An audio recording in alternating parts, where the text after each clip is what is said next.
hadis rahimallahu ta'ala wa nafa'ana wal muslimin wa amadina bimadadihi wa walihi wa salihi fi darain amin. Wa bihi ila qala Nabi sallallahu alaihi wasallam al-hasadu yaqul hasanati kama taqulna al-hatabah. Al-hasadu itu dengki. Adapun dengki yaqul hasanati yaitu membakar atau memakan kebaikan. Kalau orang punya kebaikan, sekarang umpama ada Zaid tidak punya kebaikan, dosa terus, apa yang mau dimakan? Berarti Allah lipat gandakan, ditambah dosanya, Kalau Zaid punya kebaikan, terbakarlah kebaikan. Tapi kalau tidak punya kebaikan, maka yang mau dimakan apa?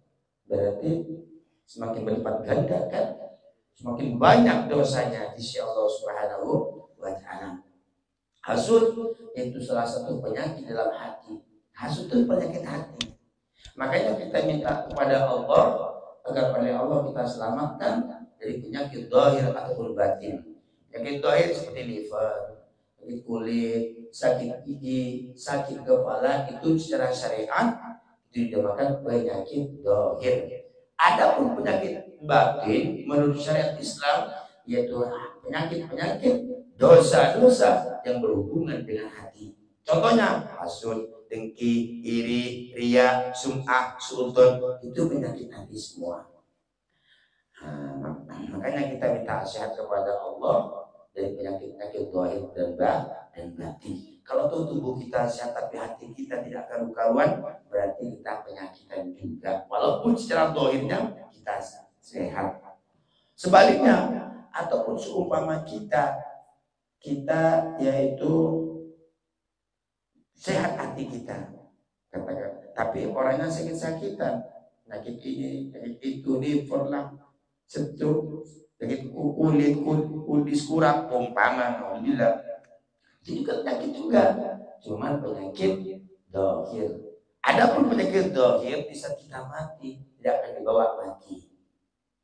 Tapi penyakit hati, yaitu kalau kita tidak mengobati, maka oleh kita dibawa mati sampai menghadap kepada Allah Subhanahu wa ta'ala.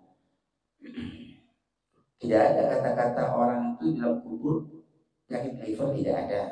Jadi penyakit zahir itu cuma selesai di saat kita sudah mati, sudah selesai juga penyakit kita.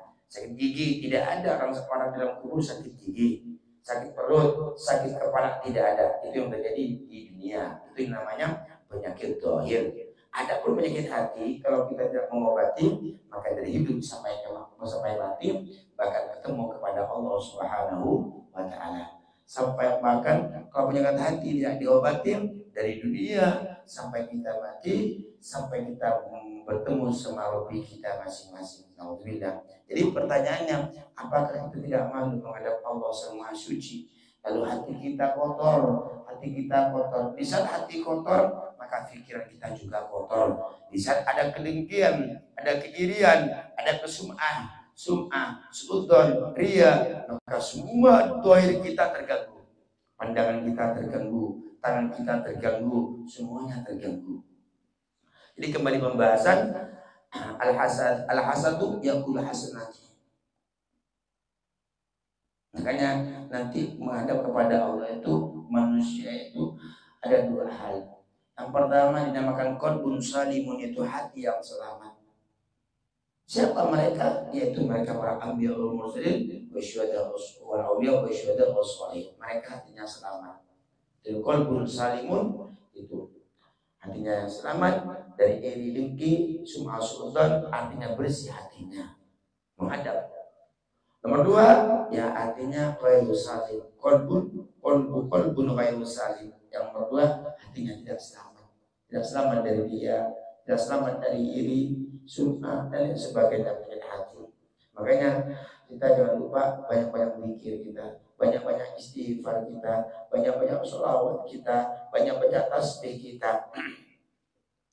Al-hasadu yaqul hasanati.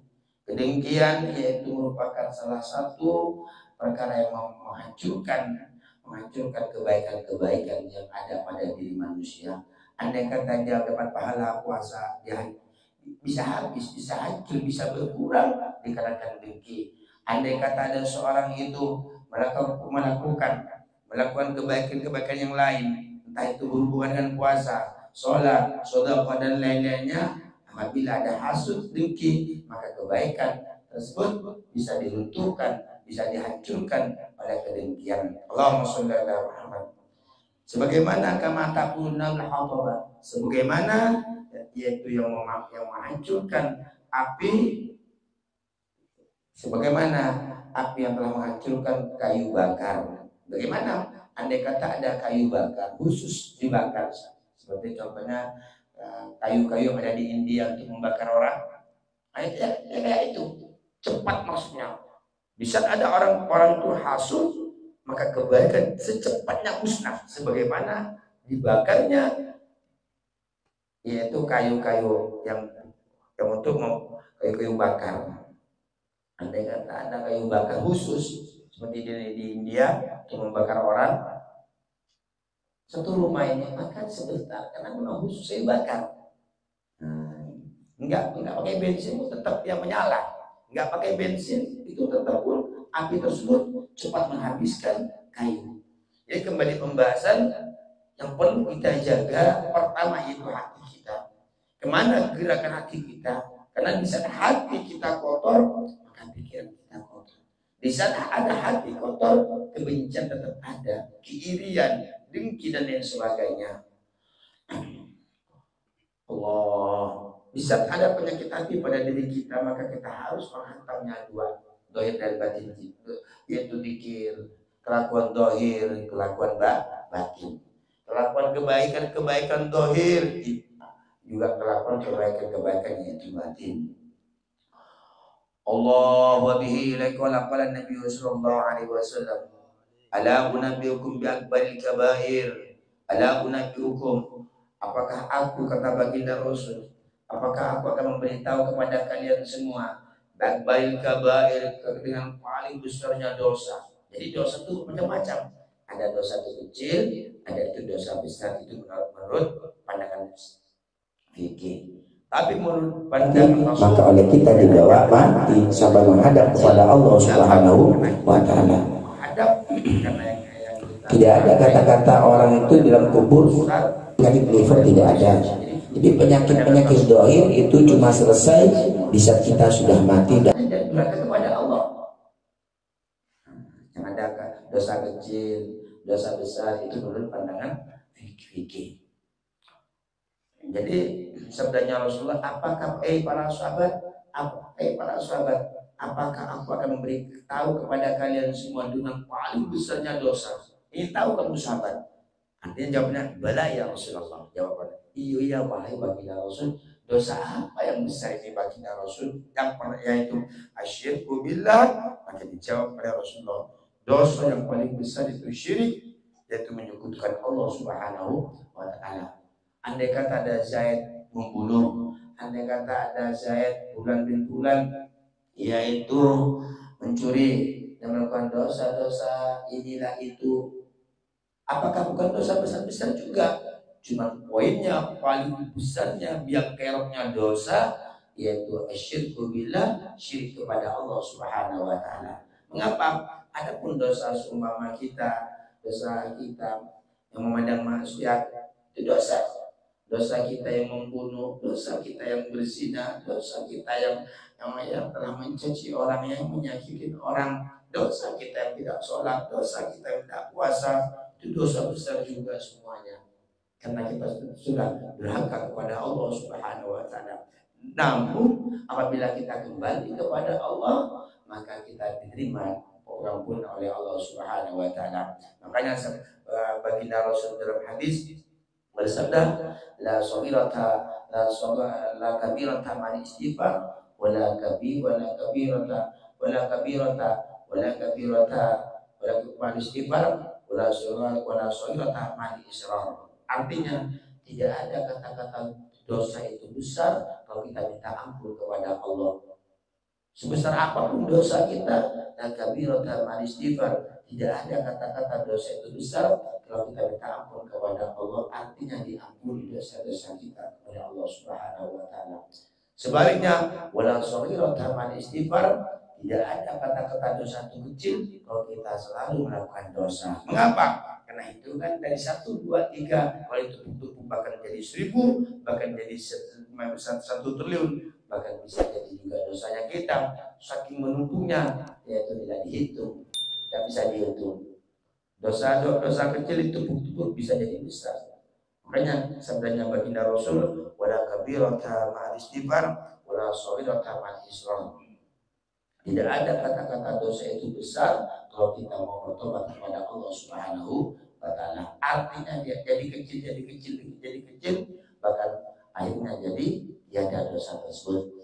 Dan juga tidak ada kata-kata dosa itu kecil kalau kita tidak mau bertobat kepada Allah, kalau kita sedang melanggengkan dosa. Kalau kita sedang istiqamah dalam dosa, maka akhirnya dosa yang dianggap kecil jadi besar. Dosa yang paling terbesar yaitu syirik, menyekutukan Allah Subhanahu wa taala, menduakan Allah Subhanahu wa taala. Itu murtad. Ada orang muslim lalu murtad, itu dosa yang paling besar. Karena tidak akan mampu istighfar. Tidak bisa kecuali dia kembali ke agama Islam. Adapun seumpama dosa kita yang tidak puasa, ya kita qodhoin juga, kita ganti sekaligus kita baca istighfar. Dosa kita yang bermaksiat, pandangan kita yang bermaksiat, banyak baca istighfar. Enggak perlu baca syahadat, istighfar. Yaitu akan diampuni dosa kita oleh Allah Subhanahu wa taala. Tapi kalau syirik, walaupun kita bersedekah, walaupun kita mau ini mau itu, itu tidak akan pernah diampuni oleh Allah kecuali kita membaca syahadat, 2 kalimat syahadat, murtad.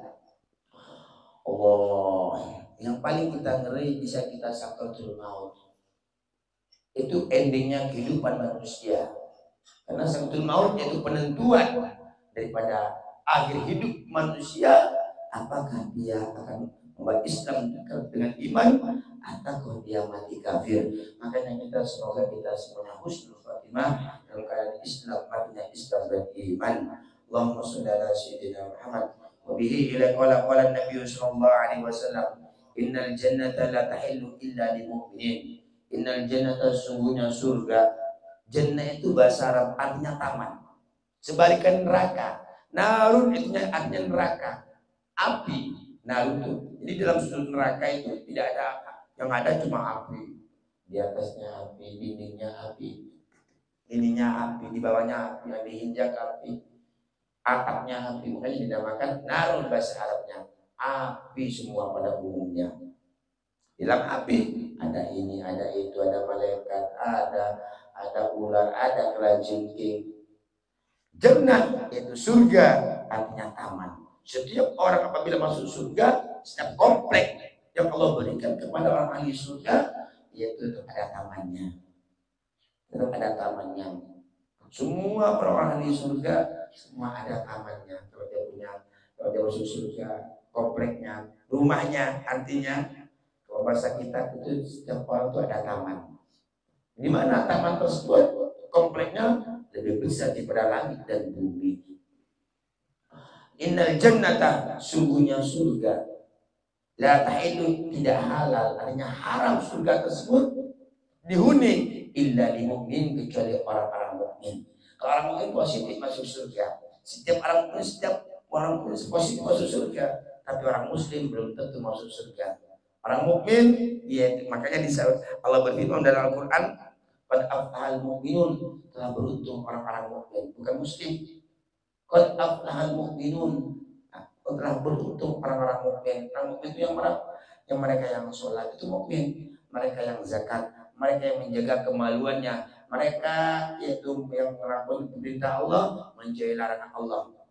Itu orang mukmin. Orang mukmin positif sebagai itu nas Al-Qur'an oleh Allah sabdakan beruntung. Qad aflahal mu'minun, itu dalam Al-Qur'an, telah beruntung orang-orang mukmin. Orang mukmin itu orang yang puasa, orang yang mengaji, orang yang ahli sholawat, orang yang menjaga perintah Allah, yaitu perintah Allah dikerjakan, larangan Allah dijauhi.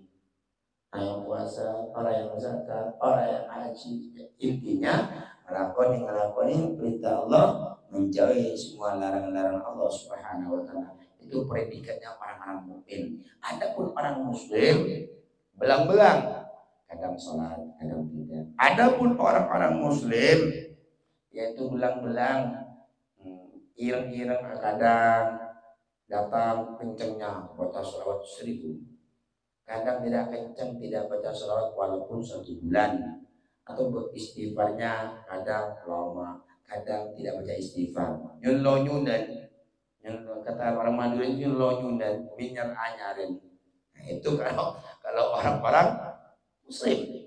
Tapi kalau orang mukmin itu siapa? Mereka para anbiya mursalin, syuhada wal auliya, orang-orang wali.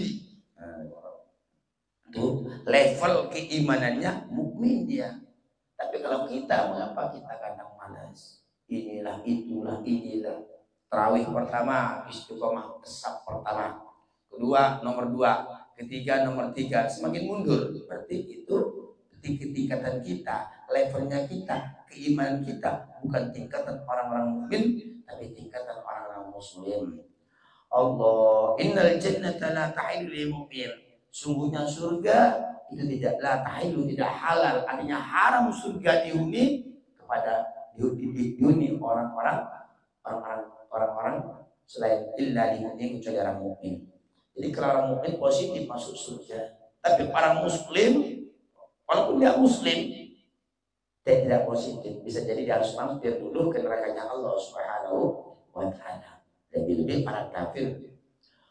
Allah wa bihi ilaika wa qala Nabi sallallahu alaihi wasallam, man baddala dinahu faqtuluhu, man baddala dinahu, barang siapa yang telah menggantikan agamanya. Artinya pertama dia orang muslim lalu dia pindah agama. Apa sabdanya Rasulullah? Faqtuluhu, maka bunuhlah dia. Pada bunuh artinya orang murtad. Ada Zaid murtad, nama muslim, lalu murtad dia, pindah agama, ya maka dibunuh tidak apa-apa, tapi bukan kita yang membunuh. Siapa yang membunuh? Ya orang yang telah disahkan oleh negara untuk dijadikan al-ghujur, tapi sebelumnya yaitu diminta taubat. Ayo kamu Zaid, kamu kembali lagi ke Islam. Ayo kamu sholat lagi. Ayo kamu melakukan peraturan Islam. Artinya ayo kamu kembali ke Islam. Artinya yauman kada, dirayu terlebih dahulu. Kalau dia dirayu oleh orang yang telah ditentukan oleh orang negara, lalu dia tetap ajak ngotot dalam posisi kekafirannya, kemurtadannya, maka faqtuluhu, maka bunuhlah mereka. Tidak dosa. Tapi jangan kita. Kalau kita kan bukan orang yang wewenang. Dan juga seperti di Mekah, umpama murtad. Makanya di Mekah itu punya hukum kisos, mencuri dipotong, berzina diranjam. Andai kata murtad dibunuh kalau dia tidak kembali kepada agamanya Allah Subhanahu wa taala. Man baddala dinahu faqtuluhu, barang siapa yang menggantikan agamanya, yang pertama muslim lalu dia kafir alias murtad, faqtuluhu, maka bunuhlah mereka. Faqtuluhu, maka membunuhlah mereka kalian semua kepada orang yang murtad. Wa bihi ila qala Nabi sallallahu alaihi wasallam, la taghdab wa lakal jannah. La taghdab, jangan kalian la taghdab, jangan marah sampian. Wa jangan marah sampian, dikit-dikit marah. Itu tidak bagus. Bisa stroke itu nanti. Ataupun orang suka marah tidak bagus. Dikit-dikit gara-gara ini marah, gara-gara ini marah. Datang toh, jangan marah sampai marah sekarang atau besok bisa. Jangan. Apabila kalian menahan hawa nafsu kalian untuk marah, walakal jannatu, maka bagi kalian itu, bagi kamu itu surga. Jadi salah satu penghuni surga itu di dunia tidak mudah marah. Dia tidak mudah marah, tidak gampang marah. Dia tidak akan marah kecuali betul-betul fatal. Bukan berarti tidak pernah marah dia hidupnya, enggak. Ya lihat permasalahannya. Kalau cuma masalah rokok satu patah, masa mau marah? Atau mau sandal dihinjak, masa mau marah? Entah beres, gila itu namanya. Wabihi ilaikola wabihi ilaikola kola Nabi Sallallahu Alaihi Wasallam. Berarti sebaliknya tadi itu, kalau orang ahli marah, salah satu orang penghuni neraka. Makanya salah satu karcis untuk kita masuk surga yaitu jadi sabar, tidak sabar, tidak suka marah. Maka yu'minu billahi wal yawmil akhir falyusim ila jarihi. Barang siapa yang beriman kepada Allah dan Rasulullah, kalau yang betul-betul iman percaya kepada Allah juga wal yaumil akhir dengan hari yang terakhir yaitu hari kiamat, falyusim ila jarihi, maka memperlakukan baiklah orang tersebut kepada tetangganya. Jadi levelnya Islam, levelnya seorang ataupun agama Islam itu peduli sama orang. Buktinya ini, kalau kalian kata sabdanya Rasulullah, kalau kamu dan siapa yang beriman betul kepada Allah, ikut Allah dan Nabi, dia percaya kepada Allah dan hari kiamat, maka dia memperlakukan baik kepada tetangganya. Artinya Islam ini ada hubungan bukan cuma bentuk anak istri pribadi kita, tapi agama Islam peduli kepada tetangga. Andai kata tetangganya kelaparan, kita bantu kalau kita mampu. Andai kata tetangganya sangat membutuhkan, memang betul-betul butuh, kita bantu. Jadi Islam itu peduli. Andai kata ada saudara kita sama muslimnya sangat butuh luar biasa, kita bantu. Itu Islam. Jadi semakin tinggi Islamnya seseorang, maka dia semakin peduli. Jangankan sama tetangga, walaupun bukan tetangga yang berhubungan makhluknya Allah, dia pasti peduli. Jadi tolak ukurnya imannya seorang, kita bisa melihat bagaimana memperlakukan tetangganya ataupun makhluk Allah yang lain. Allahumma sholli ala Muhammad. Allah, satu bukti sederhananya, apakah baginda Rasul Nabi Muhammad Sallallahu Alaihi Wasallam di saat detik-detik sakaratul maut dia tuh cuma memikirkan anak istrinya, keturunan tidak. Buktinya baginda Rasul bersabda, ummati itu secara umum. Umat yang ada di Singkawang, umat yang ada di Rasau, umat yang ada di Madura, umat yang ada di Arab, umat yang penting umat Rasulullah masuk dalam kata-kata ummati. Berarti itu merupakan yaitu agama Islam. Artinya Islam itu ada di sisi lain itu bentuk kepribadian. Contoh, sholat tidak bisa diwakilkan bahkan pribadi. Ada juga bentuk secara umum membantu itu tangga kita, wajib kita bantu. Itu teman kita yang sangat kesusahan, dia tidak bohong, dia memang lurus orangnya, cuman keadaan dia memang suka bohong agar kelakuan ya salah TV. Allah subhanahu Muhammad situ lagi. Wa bihi ila qala Nabi sallallahu alaihi wasallam la yahilu lil muslimin ayyahjura aghahu fawqa thalathati ayyamin. La yahilu tidak halal, artinya haram. Haram itu bahasa Arab. Artinya haram itu apa? Dicegah ataupun larangan. Bahasa Arabnya haram, larangan. La yahilu tidak halal di muslim bagi orang yang muslim. Artinya haram bagi orang muslim ayyahjura aghahu, yaitu dia soker, dia bermusuhan, tak penyapa maksudnya. Tidak menyapa soker. Aghahu kepada saudaranya. Bermusuh fawqa thalathati ayyamin, di atas 3 hari. Umpama ada Zaid benci kepada Bang Zubair, mungkin tidak ada alasan apa-apa yang masuk ke dalam posisi agama. Kan ada benci itu yang diperbolehkan oleh Allah. Contohnya ada orang dolim sama kita, enggak ada apa-apa. Andai kata kita benci, kedolimannya tidak masalah. Jadi haram hukumnya bagi orang muslim bermusuh di atas 3 hari. Bahkan dia tidak akan pernah mencium baunya surga. Kalau baunya surga tidak mencium, sama dengan dia tidak akan masuk surga. Kalau toh masuk surga, kata ulama, dia masuk surga yang paling terakhir. Makanya jangan kita bermusuhan. Islam itu mengajar kita harus dan jangan pernah bermusuhan kita. Jangan pernah bermusuhan, jangan pernah bermusuhan sama anak kita, sama istri kita, sama teman kita, sama tetangga kita. Kalau kita ingin hidup tenang, damai, tentram, enak tidur bahasanya, pikiran tuh enak, plong, maka buanglah penyakit-penyakit hati. Karena adanya dendam, permusuhan itu awalnya tetap dari hati. Di saat hati itu bersih, maka pikiran kita juga bersih. Walaupun disakit-sakitin oleh orang, enggak ya. Mengapa hatinya masih bersih? Makanya di saat orang itu baik, hatinya, maka orang itu juga baik juga prasangkanya. Di saat hatinya tidak baik, orang itu hatinya kotor, maka prasangkanya juga kotor. Dia punya prasangka yang bukan-bukan terus. Kembali pembahasan la yahidu li muslimin ayyahjura akhu fawqa thalathati ayamin. Tidak halal, artinya haram bagi orang muslim yaitu bermusuh di atas 3 hari. Umpama ada Zaid bermusuh dengan Umar, 1 hari berarti boleh. Kalau 2 hari boleh, tapi di atas 3 hari itu tidak boleh, haram hukumnya. Jadi bagaimana caranya? Jangan bermusuh. Sapa? Yuk ke rumah yuk, malam yuk ke rumah yuk. Jadi kita harus belajar kita untuk melawan hawa nafsu kita. Orang yang kuat, orang yang selalu bisa mengendalikan hawa nafsunya. Makanya dalam sebuah hadis, al-qawiyyu wa yamliku nafsahu indal ghadabi. Yang dinamakan orang kuat, orang yang bisa mengendalikan hawa nafsunya.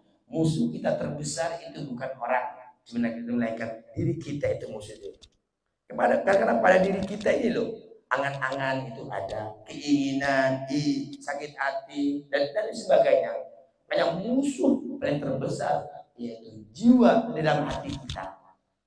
Pernah dikisahkan dalam perang Badar di zaman Kanjeng Nabi Muhammad SAW, sahabat tuh kesenyum semua, kegirangan, meloncat-loncat saking gembiranya bahwa peperangan dimenangkan orang Islam.